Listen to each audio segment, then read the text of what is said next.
রঙের কি দরকার। আরবের পশ্চিম পাশে দবদব শহর নামে একটা দেশ ছিল। ওই দেশে মনসুর নামে একজন ব্যক্তি জন্মেছিলেন। ছোটবেলা তার পিতামাতা মারা যায়। বড় একজন বোন ছিল, নাম তার আইনাল বিবি। মনসুর 741 জন আরামের সাথে উনি ওঠা বসা করে, তার মধ্যে নামাজের বেলা মনসুর খুব পাক্কা। একদিন সমাজের লোক ডাক দেখো, মনসুর তুমি যতই নামাজ পড়া দেখাও না কেন, তোমার নামাজ পড়া কোনো লাভই হবে না। মনসুর কয় কারণ? কারণ একটাই, তোমার যে ঘরে একটা বোন সে নয় থাকলো, তুমি তাকে বিয়ে দাও না কেন? মনসুর কয় ওরে নির্দোষ সমাজ, বিয়ে হইল আল্লাহর হাতে। আল্লাহ যদি হুকুম করবে আপছো আপনা তার বিয়ে হয়ে যাবে। এটা নিয়ে তোমরা আমার সঙ্গে কোনো প্রতিবাদ করো না। সমাজেরই লুকে বলে শুনো করে তাই, তোমার বোনের চরিত্র মোটেই ভালো না। আজকের বেলা তোমার বোন ঘরে থাকে,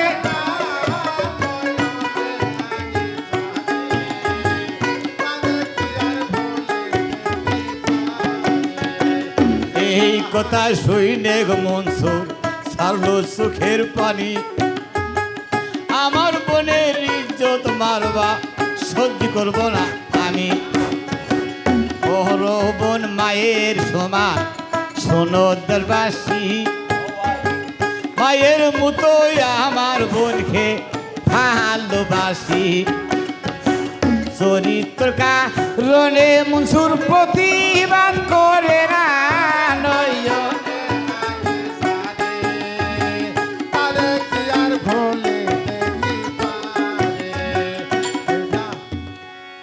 মনসুর তুমি যতই কিছু করো না কেন, তোমার বোনের চরিত্র কিন্তু ভালো না। মনসুর কয় সমাজ, আমার বোনের ব্যাপারে আমার অত্যন্ত ভালো করে জানা আছে, আমার বোন ভালো আর মন্দ। সমাজন ডাক দেখে, মনসুর তুমি আঙ্গের কথা বিশ্বাস নাই বা করলে, তবে তুমি তোমার বোনকে একটা রাত পাহারা দিয়ে দেখতে পারো, আমরা অন্যায় কই না নেই কই। মনসুর কয় ঠিক বলেছ, পাহারা দিব আমি। অন্যায় যদি ধরতে পারি শাস্তি দিব তারে। এই নিয়ত কইরা গো মনসুর বাড়ি চলে গেল। সারাটারি আদরে গো মনসুর চেতন থাকিল। সারা রাত চেতন থাকে, দেখবো বোন কি করে। আকি নিশার কালে আইনাল বিবি মনসুর সারাটা রাত মনসুর চেতন থাকলো। দেখি আমার বোন কোথায় যা কি করে, দেখে আটটি যখন ব্যাপুর হয়ে যা, সাদা রঙের একটা রথ এসে ওই ঘরের দরজায় লাগলো। নাগানের পরে ঘরের দরজায় 3টা টোকা দিল। 3টে টোকা দেওয়ার সঙ্গে সঙ্গে আইনাল বিবি এক ঝাড়ি পানি হাতে লইয়া বিসমিল্লাহ কয়ে ওই ওতে যে উনি শোয়ার হইল। মনসুর কই ওরে সমাজ, তোমরা যা বলেছ তা সব ঠিক, কারণ জানি না চিনি না অজানা একটা পরদেশি লুকাইছে ঘরের দরজায় টোকা দিল। অমনি আমার বোন আমাকে জিজ্ঞাসপত্র না কইরা উনি যে অতে শোয়ার হইল। আমি আটকাইলে আটকাইতে পারি, আটকাবো না, কারণ দেখবো আমার বোন কোথায় যা কি করে, তারপর হবে আমার বোনের সঙ্গে আমার মোকাবেলা। আল্লাহর নাম লইয়ার রথ সারিয়া তারা দিল। লম্ফ দিয়া মনসুরতে খুরা ধরিল। ধীরে ধীরে গায়ে বিরোধ যাইতে লাগিল। আগে যারে তারে কি আর ভোলে কি পারে। অনেক দূরে যায়া রথ দিল নামাইয়া। ওতের খুরা সাইরা মনসুর আড়ালে পালা। আর কিছুক্ষণ পরে শোনেন বন্ধুগণ, সামান দিকে লক্ষ্য করে মোহর সীতাখন। মনসুর ওতের খুরা সাইরা দিয়ে আড়ালে একটা জায়গায় গিয়ে উনি লুকায় থাকলেন।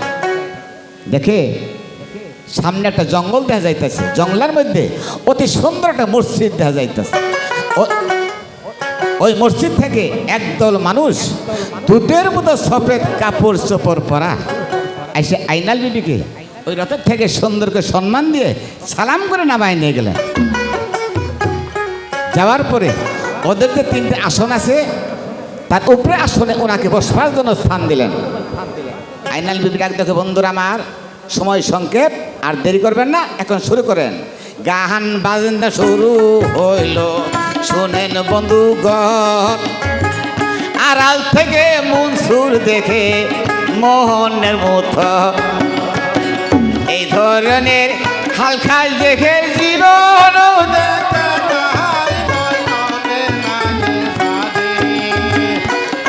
কি আর ভুলিতে কি পারে। গান বাজনা হালকা দেখে সব সমার্থী।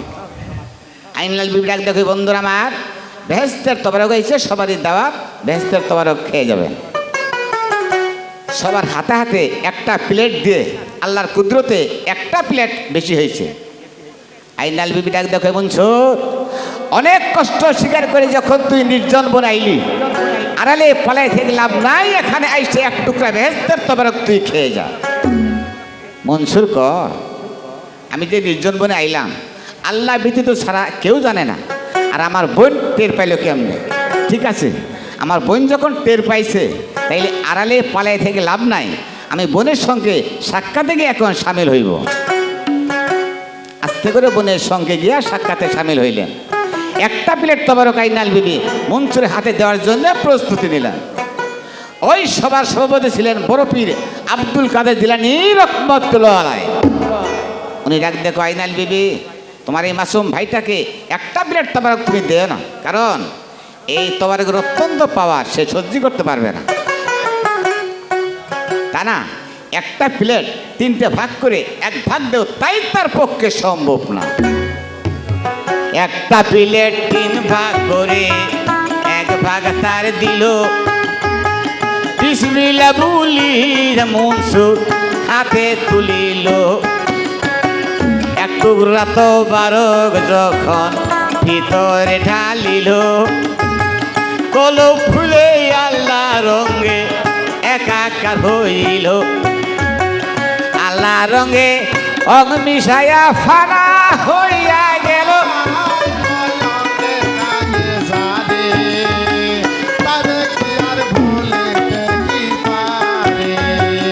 আল্লাহ রঙে একাকার হইয়া গেল ভাই। এই ধরনের হালকা দেখে আমি দেখে নাই। আইনাল হকাই না লোক শব্দ জবান ছুটিল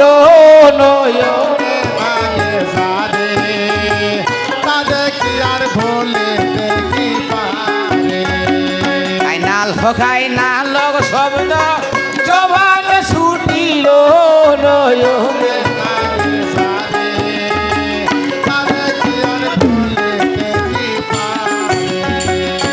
গান বাজনা হালকা জ্যাকে সব সমার্থী। আইনাল বিবি মনসুরকে নিয়ে আপন বাড়িতে চলে গেলেন। যাওয়ার সঙ্গে সঙ্গে ফজর নামাজের উক্ত হয়ে গেলেন। আইনাল বিবি ডাক দেখে, মনসুর, নামাজের সময় হয়েছে, তুমি উঠো, মসজিদে যাও, আজান দেও, নামাজ পড়ো। মনসুর কো আইনাল হক, আইনাল হক, আইনাল হক। আইনাল বিবি কয়, মনসুর, তুই এটা কি কস? কয়, আমি কই না, কেরা কয় যার কয় সেই কয়, দেখ মনসুর, তোকে আমি যে কথা বলছি তুই এটি পালন কর, তুই নামাজ পড়। মনসুর শব্দ একটাই, খালি আইনাল হক। আইনাল বিবি ডাক দেখে, মনসুর, আইনাল কিরে? কয়, বাবু, আইনাল মানে তুমি, হক মানে তোমার ইবাদত। 26 বছর আমি নামাজের মধ্যে থেকে আল্লাহর কিছুই দেখি নাই, আর আজকে তোমার একদিন গুপ্ত ইবাদতে শামিল হইয়া আল্লাহর অনেক দিদার করেছি, আইনাল হক। আইনাল বিবি কে, মনসুর, ছোটবেলা পিতা মাথা মরার পরে তোকে আমি অনেক কুলে কাহিনী মানুষ করছি, আজ তুই যে কঠিন ভাষা বলতেছস, এই দেশের লোক এই ভাষাটা বুঝবো না। তুই বুঝতেছস সিধেটা, এই দেশের লোক উল্টাটা বুঝে তোকে নির্যাতন করবো, তোকে মারধর করবো, এটা আমি বরদাস্ত করতে পারবো না, তুই নামাজ পড়। মনসুর কই, বাবু, তুমি আমাকে কাইটে টুকরা টুকরা করতে পারো, আমার কোনো দুঃখ নাই, তবে আইনাল হক বলতে রাজি নাই। আইনাল বিবি কে, মনসুর, তুই যদি আমার কথা না মানস, এই মুহূর্তে তুই আমার বাড়ি থেকে বিদায় হয়ে যাইতে পারো। মনসুর কয় আমি তাই যাব, তবু আইনালও ভুলতে পারবো না। আইনাল হকের মালা গনইয়া ঘরের বাহির হইল, নগরে নগরে ঘুরে গো মনসুর জফিতে লাগিল রে। ও গো নবী তুমি যাইও না ভুলে, ওর দুঃখ দুঃখ নেই কাছে যার কপালে, দুঃখ দিয়া জীবন জুড়া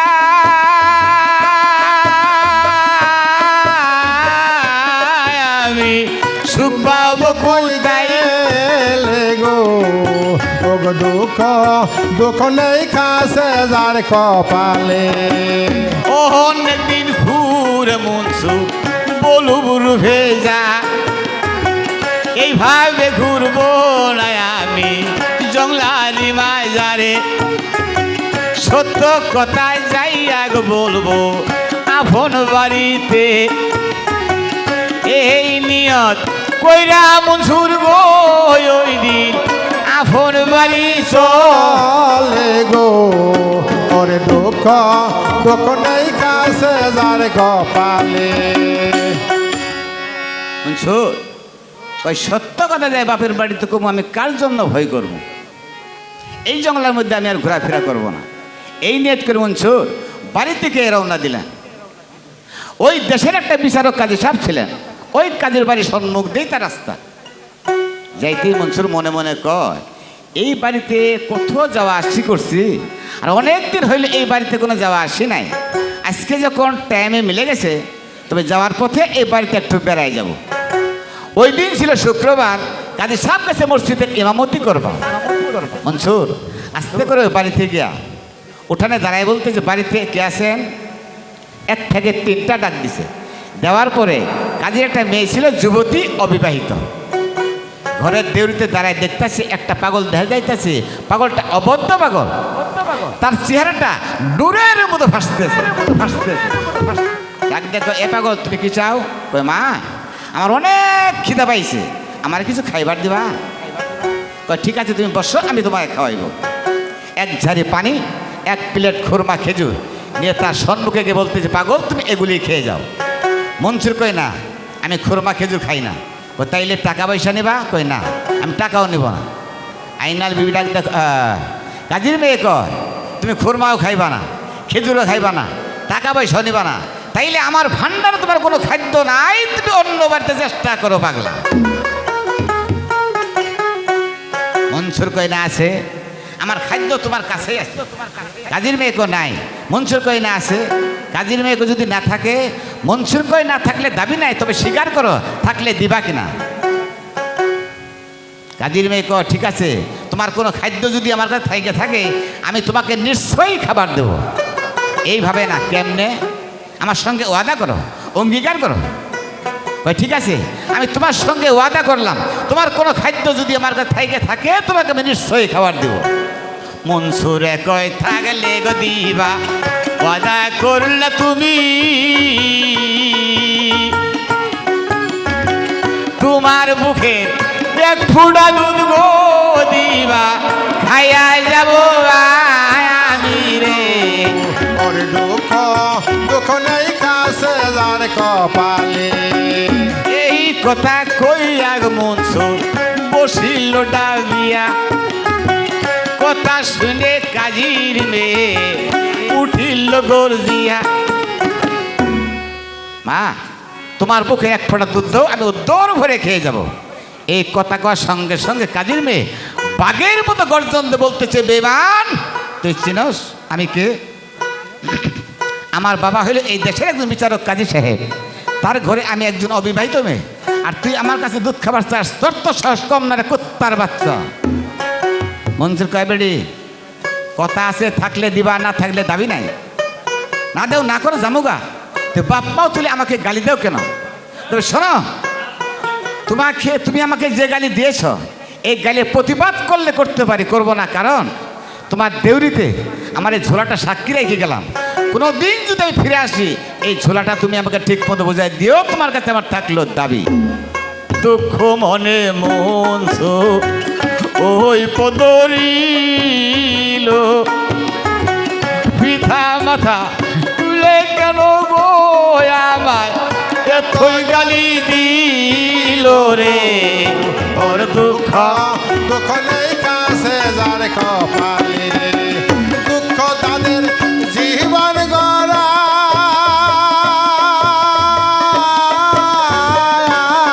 আমি সুখ পাবো কইতে গো, ওরে দুঃখ দুঃখ নেই কাছে যার কপালে। সেখান থেকে চলে গেল কালীর মসজিদে, সেই জায়গাতে যাইয়া গো মনসুর কি কাজ করিল। কালীর মসজিদে যাইয়া নামাজে দাঁড়া, ইমামে নিয়তে মনসুর গো ওই দিন নিয়ত বান্ধি। গো ওরে দুঃখ দুঃখ নেই কাছে যার কপালে। মনসুর কাদির মসজিদে গিয়ে দেখে সবাই নামাজে কাতারে দাঁড়াইছে। উনি কি করলো, একটু বেউজুল ইমাম, ইমামের যে নিয়ত মুক্তাদিরও একই নিয়ত, এই নিয়ত করে উনি নামাজে দাঁড়াইছে। প্রথম যখন সেজদা দেয়, কাজী সাহেব মনে মনে ভাবতেছে মসজিদের দক্ষিণ পাশে একটা ঘোড়া বাইন্দে থুয়ে এলাম, হঠাৎ করে যদি ঘোড়াটা কোনো দিক ছুটে যা তাহলে বাড়িতে যাওয়া একটু আমার অসুবিধা হবে, এটা কোন কাম করলাম। মনসুর পশ্চিম দিকে সেজদা না দিয়ে সেজদা দিলে উনি দক্ষিণ দিকে, সবাই সেজদা দিল পশ্চিম দিকে। দ্বিতীয়ত সেজদার মধ্যে ইমাম সাহেব মনে মনে ভাবতেছে মসজিদের পূর্ব পাশে একটা ফুলের বাগান আছে, নামাজ বাদে বাগানে যাব, ফল ফলান্তি উঠাইয়া বাজারে নিয়ে বিক্রি করব, সেই টাকা দিয়ে আমি উপার্জন করব। সবাই সেজদা দিলেন পশ্চিম দিকে ইমামের পিছে, মনসুর সেজদা দিলেন পূর্ব দিকে। এইভাবে একটা হাত নামাজ আদায় করলেন। দ্বিতীয়ত একটা হাতদের মধ্যে কাজী সাহেব মনে মনে ভাবতেছে ঘরে একটা আমার মেয়ে শের হয়ে থাকলো, টাকার ব্যাপারে আমি বিয়ে দেবার পাইতেছি না, নামাজ বাদে বাদশার দরবারে যাব, ওনার কাছ থেকে আমি 2000 টাকা চাবো, টাকা নিয়ে আমি আমার মেয়েকে বিয়ে দেওয়ার জন্য প্রস্তুতি নেব। সবাই সেজদা দিলেন পশ্চিম দিকে ইমামের পিছে, মনসুর সেজদা না দিয়া মসজিদ ঘরের মধ্যে দাঁড়ায় থেকে ছেড়ে করে উনি প্রস্রাব ছেড়ে দিলেন। এইভাবে পড়লো গো নামাজ কাজীর মসজিদে, নামাজ বাদে বাইরে এসে গো সবাই মনসুর ঘিরিল রে। ওরে দুঃখ দুঃখ নেই কাছে যার কপালে, দুঃখ যাদের জীবন ভরা।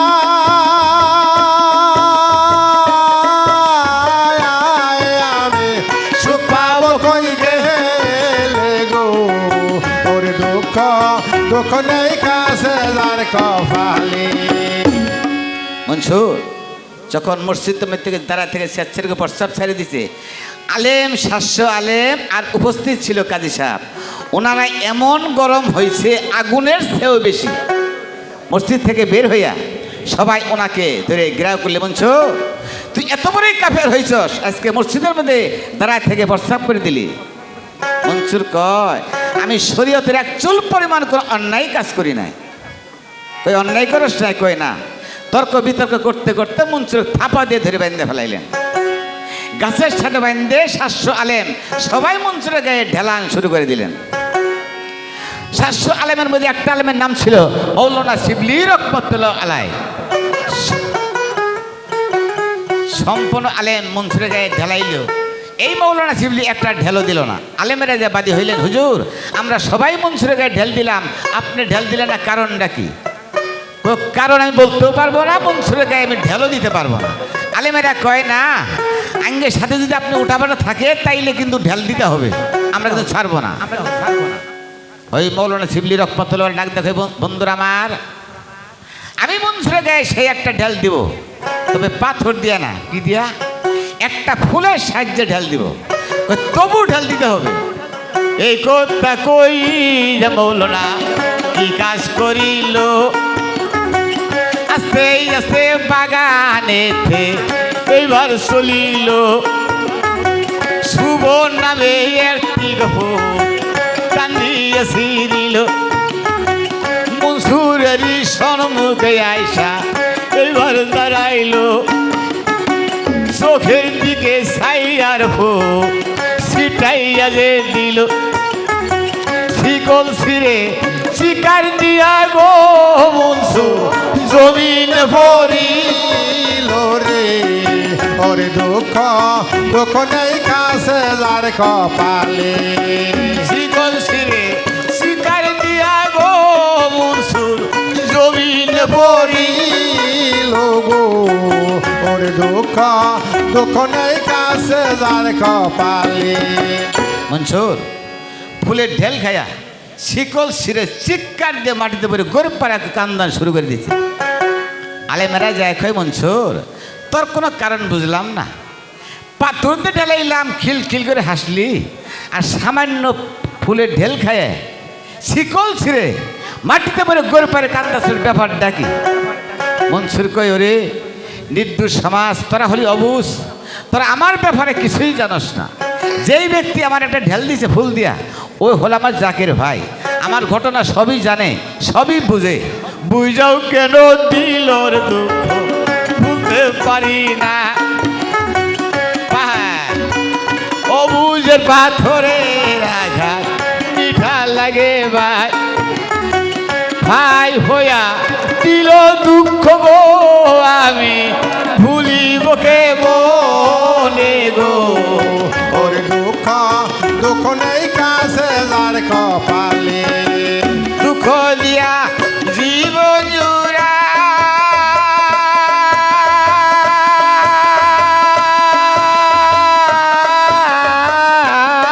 আমি সুখ পাব কই গেলে রে ওরে দুঃখ দুঃখ নেই কাছে যার কপালে মনসুর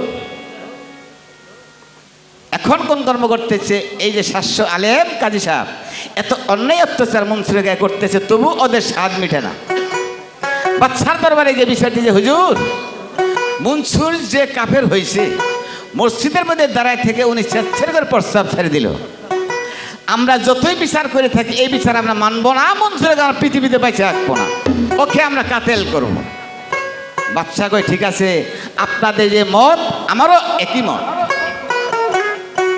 ওই মৌলানা শিবলি রহমতুল্লাহ আলাইহি ডাক দিয়ে বলতে যে হুজুর এত বেলে মনসুরের গায়ে আপনারা অনেক ধরনের অন্যায় অত্যাচার করলেন আমি আপনাদের কাছে কোনো কিছু দাবি রাখি নাই তবে এবার একটা কথা বলতে চাই কই বলেন ওনার একটা পীর আছে তার নাম বড় পীর আব্দুল কাদের জিলানী রহমতুল্লাহ আলাইহি এই বিচারটা আমার মনে হয় ওর কাছে দিলে একটু ভালো হইতো বাদশা কয় ঠিক আছে আপনার কথায় আমরা রাজি 700 আলেম হইয়া গইবার পত্র লেখিল কাজী সাহেব সাইন দিয়া গো পত্র পিয়ন একই দিল রে ওর দয়াল দয়া যাইও না বলে আমি যদি ভুলি দয়াল গো দয়াল তুমি না ভুলি গো ওর দয়াল তুমি যাইও না বলে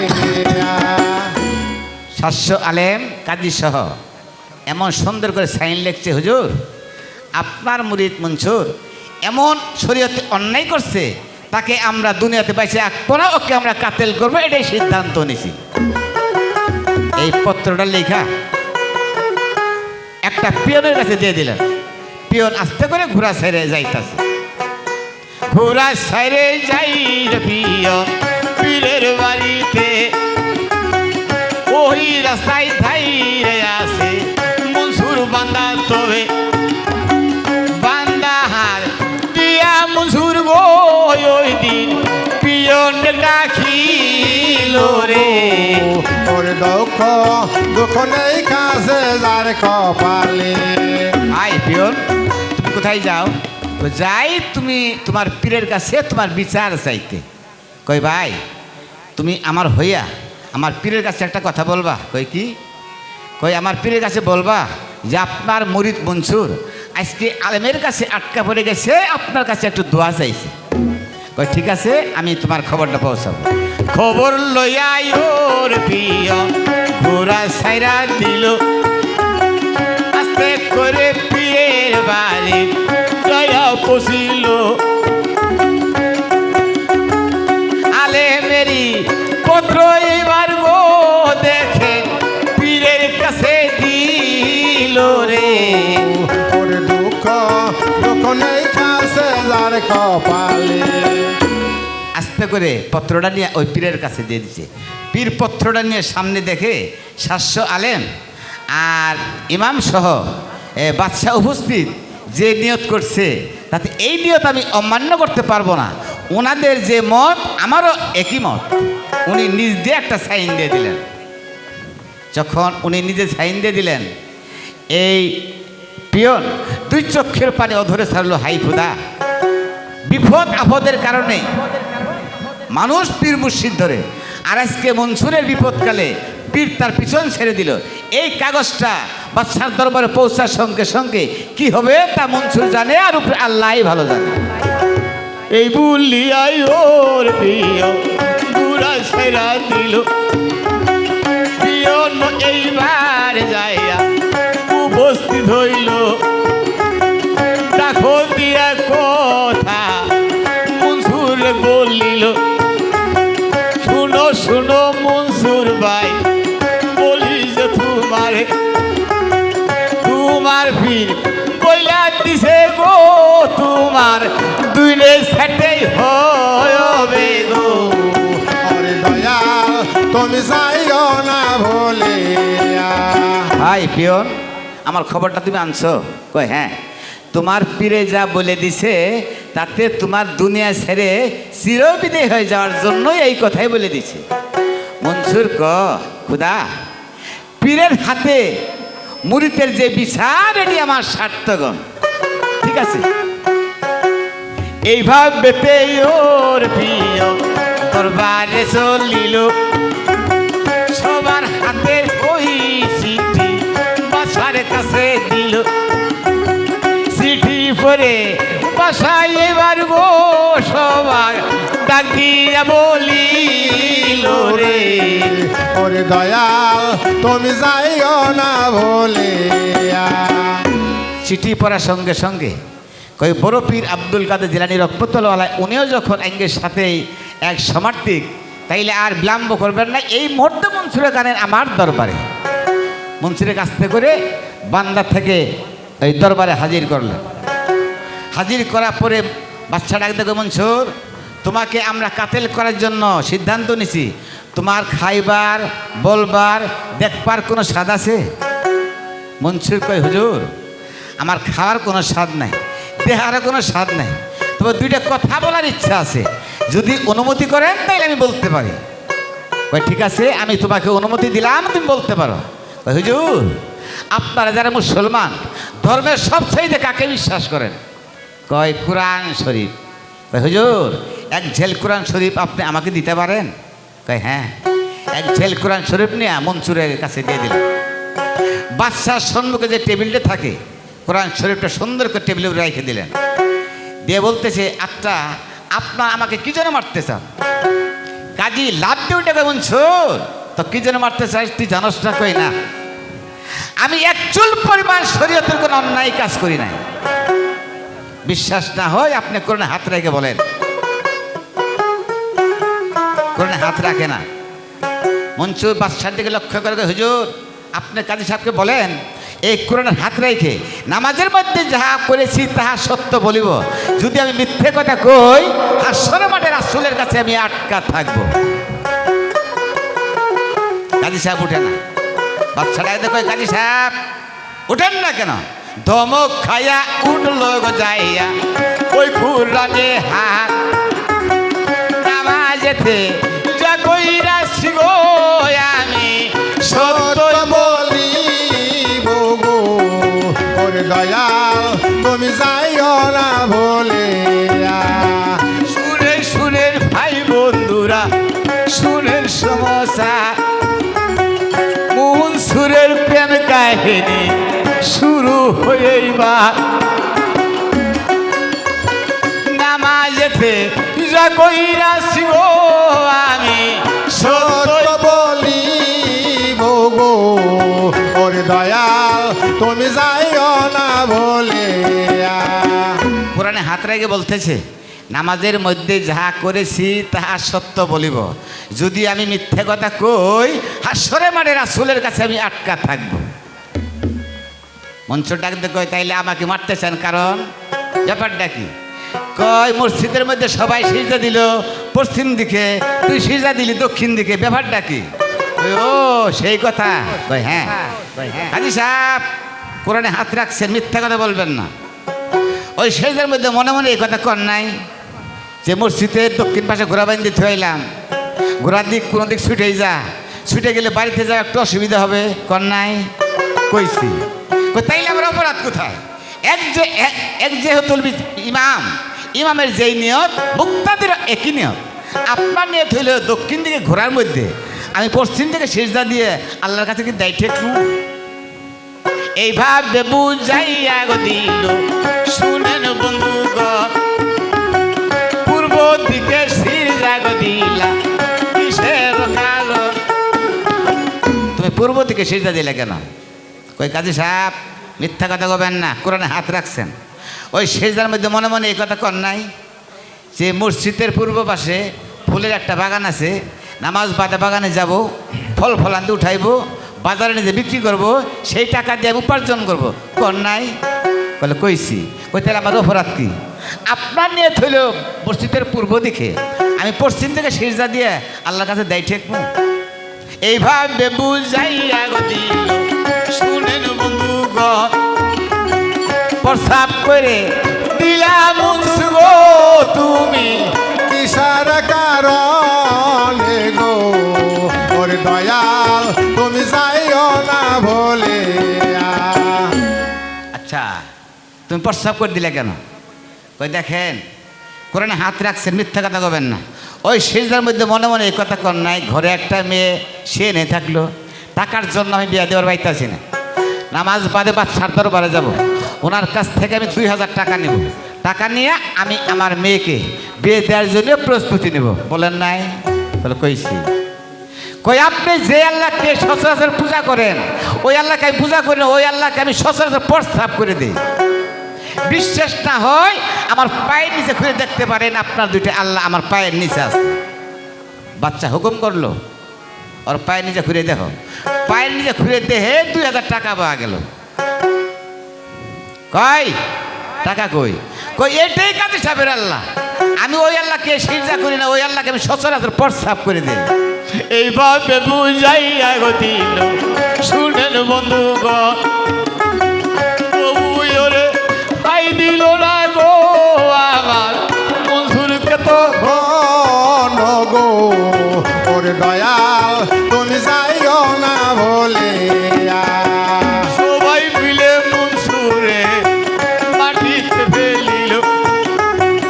এবার যে কানিসা তরুয়ারি নিল, ও দয়ালো ওই আইবার গো মনসুরকে কাতেল করিল গো ওরে দয়াল তুমি যাইও না বলে অর্থমুগ্ধ যখন মাটিতে পড়িল, আইনাল হকের শব্দর ভাই জভিয়াই উঠিল। মনসুরে নিদলে হয়ে এই কাজী সাহেব নিজেই কাতেল করলেন। প্রথম অক্ত যখন মাটিতে পড়ে আইনাল হবে শব্দ ওই অক্তের মধ্যে জপে ওঠে। কাজী সাহেব ডাক দেখায়, বন্ধুরা আমার এই শালা অত্যন্ত কাফের, শালা রক্ত পর্যন্ত কাফের হয়ে গেছে, দেখো বলতে যে খালি আমি আল্লাহ আমি আল্লাহ। এর হাড় হাড্ডি যতগুলো আছে সম্পূর্ণ হাড় হাড্ডি আগুনে পুড়ে ছাই করে বাতাসের সঙ্গে উড়াই দাও। মনসুরের হাড় হাড্ডি যতগুলো ছিল এখন আগুনে পুড়ে ছাই করে বাতাসের সঙ্গে উড়াই ধরছে। এত বেল তাও আইনাল হকের শব্দটা মারিতা ছিল, আগুনটা দেশটা শুধু প্রভার হয়ে যাইতাছে। কাজী কয় এত বেল তাও মারিতা ছিল, এখন আগুনটা দেশ শুদ্ধে প্রভার হয়ে গেল। বন্ধুরা আমার এই মনসুরের আবর্জনাগুলি এক পরল মাটি সহ উঠাইয়া ওই নদীতে নিক্ষেপ করো। ওই মৌলানা শিবলি রহমতুল্লাহ আলাইহি ডাকতে কয় কাজী সাহেব অন্যায় কাজ করেন না। কই কে? এই মনসুরের আবর্জনাগুলি নদীতে নিক্ষেপ করবেন না, কারণ এই মনসুরের আবর্জনাগুলি নদীতে যদি নিক্ষেপ করেন তাইলে এই দেশ দুনিয়ার কিছু ক্ষতি হইতে পারে, এটা আমি নিষেধ করলে মানতে পারেন। কাজী কয় থন, ওই সব জাদুবিদ্যা আমার কাছে কিচ্ছুই খাটতো না। মনসুরের আবর্জনা নদীতে নিক্ষেপ করবো তাতে দেশের কি ক্ষতি হবে? ওই তাহলে আপনার ইচ্ছা, আপনি যে কাজ করতে পারেন। আবর্জনা নইয়া গয়ে এবার নদীতে সারিল, নদীর পানি তীব্র বেগে গো ওই দিন বাড়িতে লাগিল রে। ওরে দয়াল তুমি যাইও না ভুলে। মনসুরের আবর্জনাগুলি নদীতে নিক্ষেপ করার সঙ্গে সঙ্গে নদীর পানি তীব্র বেগে উত্তোলন শুরু হইল। দেশের মানুষ নদীর পানির দিকে লক্ষ্য করে দেখতেছে, আল্লাহ যে পানির গতি দেখা যাইতেছে 2-4 ঘন্টা থাকলে এই দেশটা একবার গায়েব হয়ে যাব। সবাই দৌড়ে বাচ্চার দরবারে যে নালিশ দিয়ে বলতে যে হুজুর নদীর পানির গতি অত্যন্ত ভালো না, খেয়াল করে দেখেন। বাচ্চা নদীর দিকে লক্ষ্য করে দেখে যে নদীর পানির গতি অত্যন্ত খারাপ। ডাক দেখো কাজী সাহেব, নদীর পানির গতি কিন্তু ভালো না, বেশিক্ষণ থাকলে দেশ দুনিয়াটা আমার গায়েব হয়ে যাব, তাড়াতাড়ি নদীর পানি নিচের থেকে ভাবিত করার জন্য আপনি চেষ্টা করেন। কাজী কয় হুজুর এটা নিয়ে আপনি চিন্তা করেন, আমার কাছে এটা মামুলি ব্যাপার। যতগুলি আলেম আছি সম্পূর্ণ আলেম যায় যদি নদীর কূলেও বসে জালালি খতম পাঠ করি, নদীর পানি বাড়বো তো দূরের কথা, নদীর পানি শুকিয়ে কাট মেরে যাইব, অবশেষে ঔষধ করবার জন্য এক ফোঁটা পানি পাইবেন না। তাইলে আর দেরি করবে না, তাড়াতাড়ি যান। আলেম দেখে নইয়ার কাজী নদীর ঘাটে গেল, জালালি খতম কাজী পড়িতে লাগিল। নদীর পানি আরো দেখেন গো তীব্র বেগেতে উঠিল গো। ওরে দয়াল তুমি যাইও না ভুলে। যতই জালালি খতম পাঠ করে ততই নদীর পানি আরো তীব্র বেগে উত্তোলন শুরু হইল। কাজী কয় শালা সর্বনাশে জাদুঘর, শালা জালালি খতম মানে না। জালালি খতম যখন নামা নিল ওরে, দৌড়িয়া চলি কাজী বাসার দরবারে, সালাম দিয়া কাজী সাহেব গো ওই দিন বাসার কাছেই বলে রে। ওরে দয়াল তুমি যাইও না ভুলে। আমি যদি ভুলি দয়াল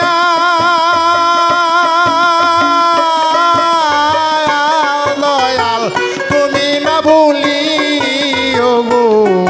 ওরে দয়াল তুমি যাইও না ভুলে।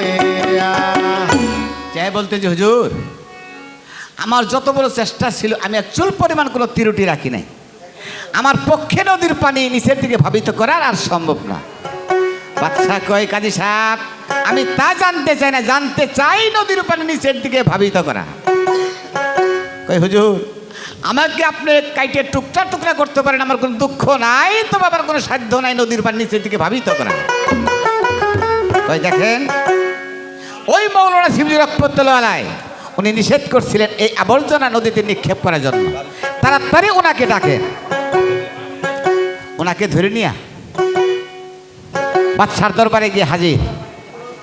বাদশা বলতেছে হুজুর আপনি এই আমার দিকে না চাইয়া এই দেশের দিকে লক্ষ্য করে এই পানিটা নিচের দিকে ভাবিত করার জন্য একটু চেষ্টা করেন।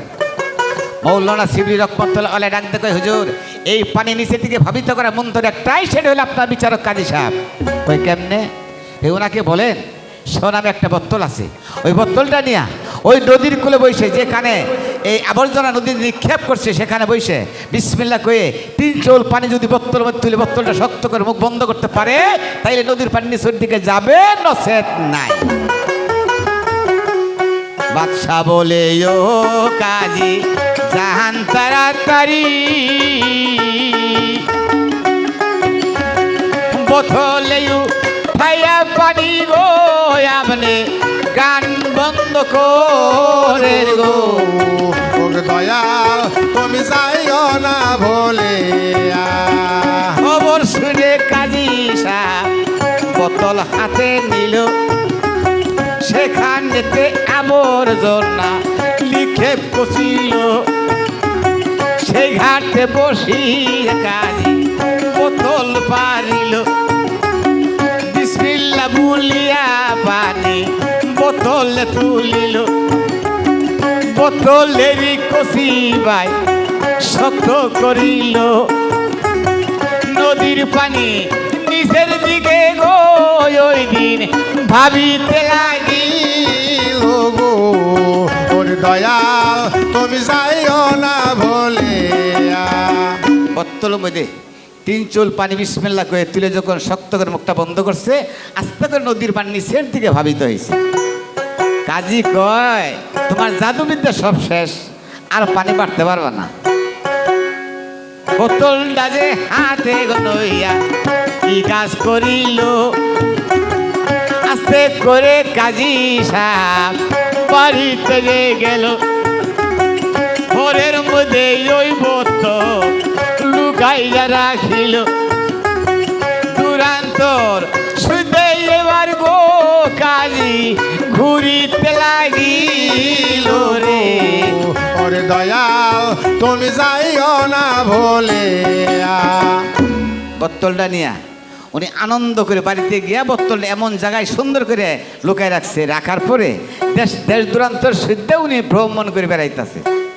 কিছুক্ষণ পরে কাজীর যে মেয়ে ছিল উনি ওই রুমের মধ্যে গিয়ে প্রবেশ করে। ঘরের মধ্যে যাওয়ার সঙ্গে সঙ্গে এত সুন্দর একটা শোক গ্রেন। কাজীর মেয়ে কয় অন্য রুমে কোনো গ্র্যান নাই, আর এই ঘরের মধ্যে একটা গ্র্যান বাড়াইতেছে, কারণটা কি? আর গুড্ডা রুম খোঁজাখুঁজি করতে করতে পাওয়া গেছে একটা গোলাপ জলের বোতল। বোতলটা হাতে নিয়া কাজীর মেয়ে কই বাবা, একটি মাত্র কন্যা সন্তান তোমার আমি, আর আমার ডরে তুমি এই বোতলটা লুকিয়ে রাখছ। তোমার কথাই আমি অন্যায় কাজ করি। বোতল হাতে নইয়ার বেটি কি কাজ করিল, ধীরে ধীরে কাজীর মেয়ে বিছানাতে গেল। বিছানাতে যাইয়ার বেটি শুয়ে পড়িল। বোতলেরই মুখটা গো বেটি খুলিয়া যে নিল। বোতলেরই মুখ খুলিয়া গো ওই দিন না খেতে ধরিল গো ওরে দয়াল তুমি যাইও না ভুলে। বোতলেরই মুখ খুলিয়া না খেতে ধরিল। জাগা পায়া আইনাল হোক ওই দিন ভিতরে শুকাইল গো ওরে দয়াল তুমি যাইও না ভুলে। বোতলের মুখটা খুলে বিডি বিছানায় শুয়ে যখন নাকের উপরে ধরছে, আইনাল হক সুযোগ পাইয়া কাজীর মেয়ের গর্বের মধ্যে সান্দায় পড়ল। এইভাবেতে 10টি মার কত হইল ভাই, কি জানি কি বলবো বেড়ি মায়ের কাছে তাই। হঠাৎ করে ডাক দিয়া গো মাও বেড়ির কাছেই বলে গো ওরে দয়াল তুমি যাবার কবে আইবা আমার বাসরে গো। ওরে বন্ধু তুমি আবার কবে আইবা। 10টি মার কত হইয়া যা, কি জানি কি বলবো মে ভাবে বুঝা যা। দেখো দিয়া বলে মা গো বেটি কোনো সন্দেহ নাই ওরে। ওরে বন্ধু তুমি আবার কবে আইবা আমার বাসরে গো। ওরে বন্ধু তুমি আবার কবে আইবা। 10টি মাস যখন গত হয়েছে, কাজীর মেয়ে ব্যাপুর হয়ে গেছে। মায়ের কাছে কি জানি বলতে চায়, বলে না। মায়ের ডাক দেখো, মা আমার মনে হয় তুমি কি জানি আমাকে যে বলতে চাও, বলো না, কারণটা কি? তবে শোনো মা, একটা কথা, তুমি আমাকে যেইভাবে 10টি মাস 10 দিন গর্বে রাখছিলা, এইরকম কথাটা যদি আমার তোমার গর্বে রাখো তাইলে আমি বলবো, নচেত বলবো না। কই শোন, তখন 10 মাস 10 দিন আমি গর্বে রাখছিলাম, 32 ধারে দুধ খেলেছি, আর তোর একটি কথা যদি গর্বে না রাখতে পারি তাহলে আমি কি করে তোকে আমি 10 মাস 10 দিন গর্বে রাখছি? কই মা সত্যি? কই হ্যাঁ। কই আমার যে গর্বে, কই কি? কই গর্বে জ্বলন্ত সন্তান। কথা শুনে মা আশ্চর্য হয়ে গেলেন। সন্তান? কই হ্যাঁ। কার সাথে? কিভাবে? কোন সময় এই অপকর্ম হইল? মা তুই কথাটা আমাকে খুলে বল, আমি ওই লোকটাকে ডাক দিয়ে যত সমস্যা হই আমি সব সমাধান করে দেব।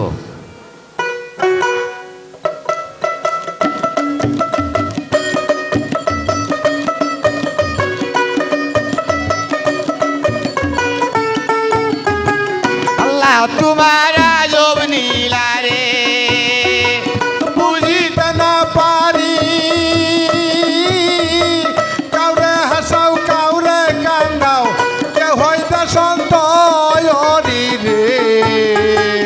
আল্লাহ তোমার আজব নীলা রে। আমাকে মারিয়া ফেলো কোনো দুঃখ নাই, আইজ পথি কোনো পুরুষের মুখ দেখি নাই, বাগান কিংবা নদীর কূলে বেড়াইতে যায় নাই, কোনো ছেলেদের সাথে কথা বলি নাই। কেমনে সন্তান হইল গো মা আমি তো জানি না, এই সন্তানের খবর জানে আবে সুবহান রে।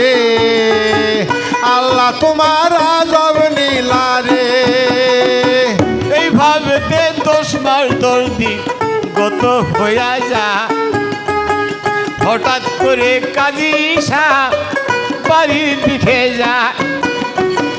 কাজী সাহেবের বিবি সাহেব দেউরিতে দাঁড়াইয়া দাখল দিয়ে বলে, শুনেন মনো কাজী 10 মাস পরে উনি আনন্দ ফুর্তি করে বাড়ির দিকে যখন ফিরছে, কাজী সাহেবের যে বিবি সাহেব ছিল ডাক দেখো, এই যে শোনো তোমার মেয়ের অপকর্ম কথা। কাজীকে হয়েছে এটা কি?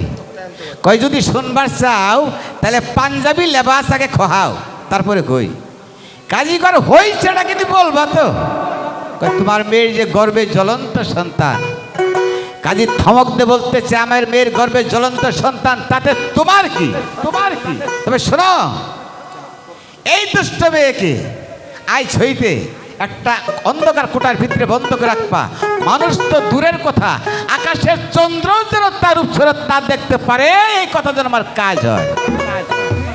এইভাবে 10 মাস 10 দিন গত হইয়া যা। কাজী সাহেব জানলাতে তকদির বুঝা, শুনো শুনো ওরে জানলা বলি যে তোমারে দুষ্ট মেঘ তুলো পালকির ভিতরে, এমন জায়গায় রাখবা গো তারে কুরকাব জঙ্গলে, কুরকাব জঙ্গলে রাখবা বাগে যেন গিলে, যাতে হুকুম পাই আর জানলা পালকিতে তুলিল।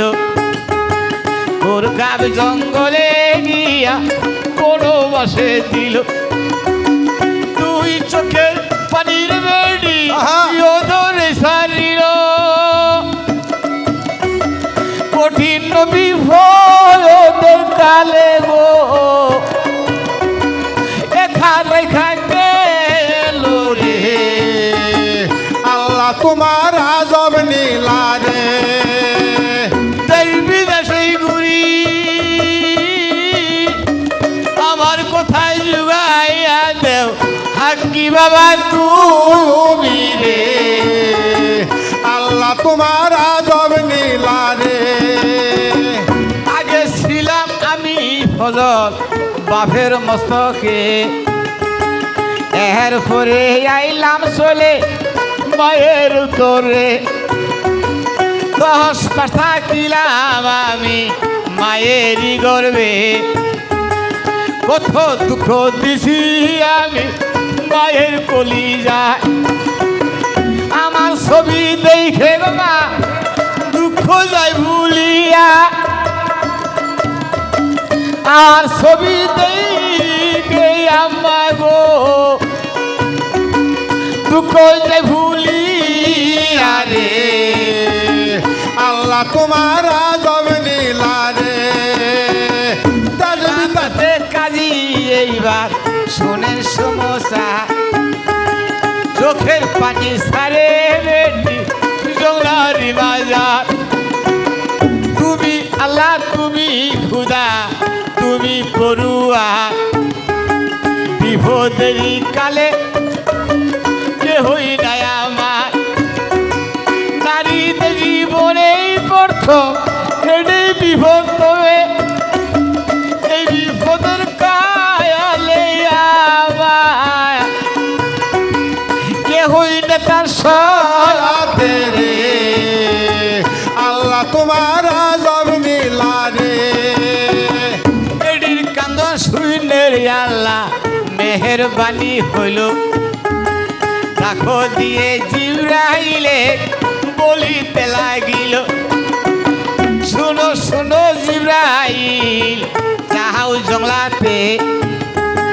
হঠাৎ একটা বান্দি জংলাতে আসে তাড়াতাড়ি যাও গো তোমরা ওনার শিহরে প্রসব ব্যথা করব শুরু এখন নিজে তবে হুকুম পাইয়া জিব্রাইল জংলায় চলে গেল সঙ্গে সঙ্গে প্রসব ব্যথা শুরু হইল আল্লাহর কুদরতের খেলা কে বুঝিতে পারে একটি ছেলে সন্তান জংলায় চলে আইলে ছেলে সন্তান যখন এইবার প্রবেশ করিল শরম পায়া কাজীর মেয়ে দৌড় ধরিল আল্লাহর কুদরতের ছেলের জবান খুলিল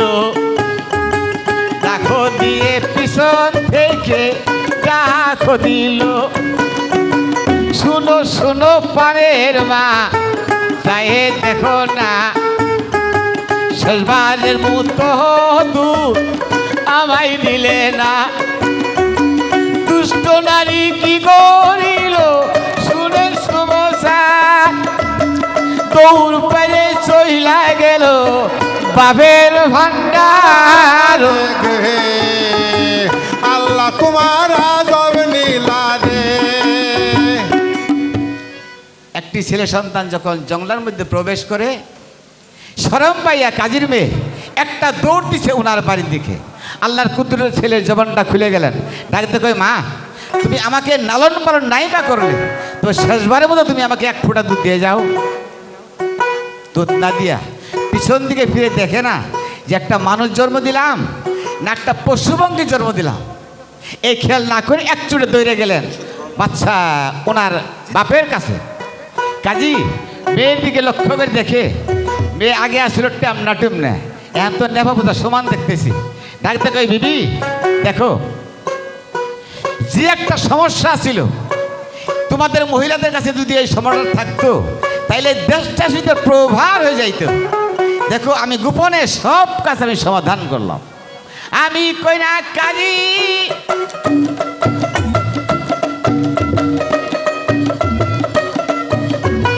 কাজীর কথা বলে রে আল্লাহ তোমার আজব নীলা রে শুনলেন আমার ভাই এই দুনিয়ার খেলার তোমার আজব সুন্দর রে আল্লাহ তোমার আজব নীলা রে এদিকে কাজী সাহেব দেখো দিয়া বলে এইবার জংলার মধ্যে ছেলে কি করে এদিকে বাচ্চারা কান্দে যারে যারে দুনিয়াতে কেউ নাই বুদ্ধি বই আমার আল্লাহর পাখের খেলা কে বুঝিতে পা হঠাৎ একটা বাঘেনি আসে সেই জায়গায় ছেলে রসি হারাগ দেখে আগিয়া গেল বাঘে নির দুধ দিয়া পালিতে লাগিল বাঘে নির দুধ খাইয়া বাঁচিতে লাগিল, দেহ মন্ড সুন্দর করে করাইয়া তুলিল। শুনেন আমার ভাই বন্ধুরা, শোনেন সমস্যার, জংলাতে জন্ম নিল জংলাই সংসার। এদিকে বাঘিনীর দুধ খাইতে লাগিল, বাঘিনীর দুধ খাইয়ে বাঁচিতে লাগিল। রে আল্লাহ তোমার আদব নীলা রে। বাঘিনীর দুধ খেয়ে দেহমণ্ডটা এমন সুন্দর করে গড়ায় তুলছে, মনে হয় আকাশের একটা টুকরা ওই জঙ্গলার মধ্যে খসে পড়ছে। ছেলে অত্যন্ত সেন হয়ে গেছে। ওই জঙ্গলার সাইড দিয়া গ্রাম বস্তি ছিল। গ্রাম বস্তি থেকে ভেড়া রাখাল, গরু রাখাল, বকরি রাখালেরা জঙ্গলার সাইডে ভেড়া বকরি চড়াইতে যায়। যায় এত সুন্দর করে খেলাধুলা করে, মানুষের সাউন্ড পায়া, শব্দ পায়া এই জঙ্গল বাহির হয়ে ওই ছেলেদের সঙ্গে যায় খেলাধুলা করে। এমন সুন্দর খেলাধুলা দেখা, সেই খেলাটা অমায়িক খেলা। 1 থেকে 3 দিন খেলা যখন শুরু করছে, এরপরে ওই ছেলেরা বাড়িতে যে মুরব্বীদের কাছে বলতেছে, বাবা আমরা যে জঙ্গলের সাইডে ভেড়া বকরি চড়াইতে যাই, জঙ্গল হইতে একটা ছেলে নেমে এসে এমন ধরনের খেলাধুলা দেখা, খেলাটা অমায়িক খেলা। তো বাবা যাই গে, বাবা কি কারণ গেলে কি কর করবো? হ্যাঁ রেজাল কি কর করবো? কারণ গেলে আমার কিছু আছে করা, আবার আসবো। তো তোমাদের মুরব্বীদের একটু হুকুম পাইলে এই খেলাটা এনে একটু বাড়িতে দেখার জন্য আশা করছিলাম। বাবা হুকুম দিবা?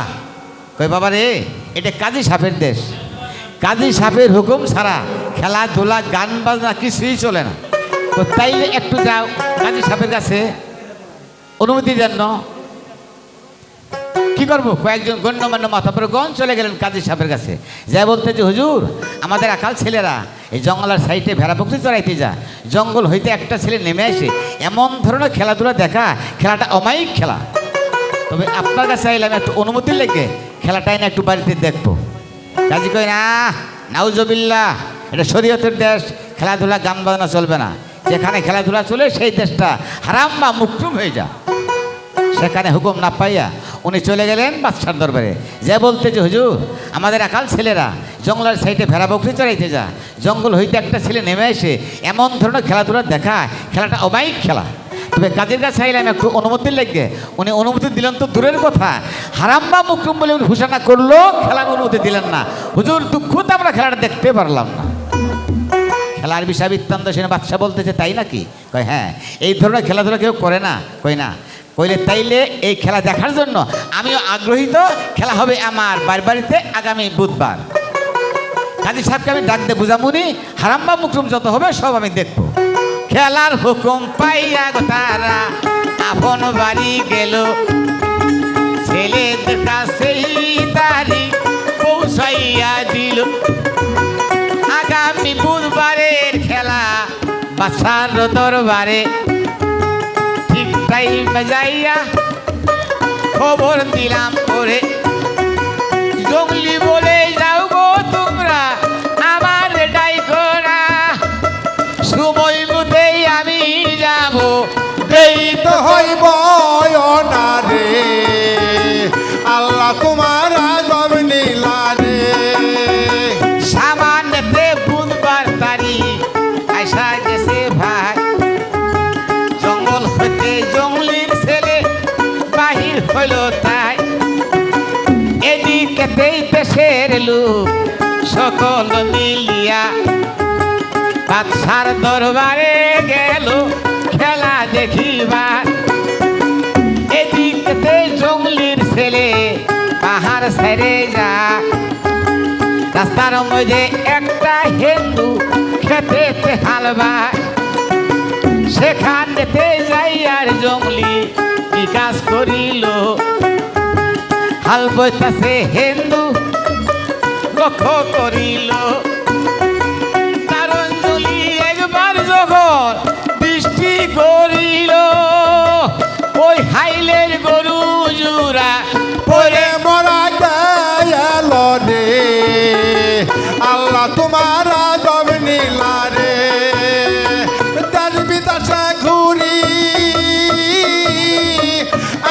কথা যোগাইয়া দাও আদম আলী তুমি রে আল্লাহ তোমার আজব নীলা রে শুনো আমার বেজাল ভাসতে বলি তোমারে একটি হাউস হইল তোমার নামে এই হইতে এই জারি বন্ধ রাখিলাম বেজাল আমার ভাইস্তের বোন গো খুশি করে দিব রে আল্লাহ তোমার আজব নীলা রে বিদেশেই গুড়ি আমার কোথায় যুগাইয়ে দেও খাজা বাবা রে আল্লাহ তোমার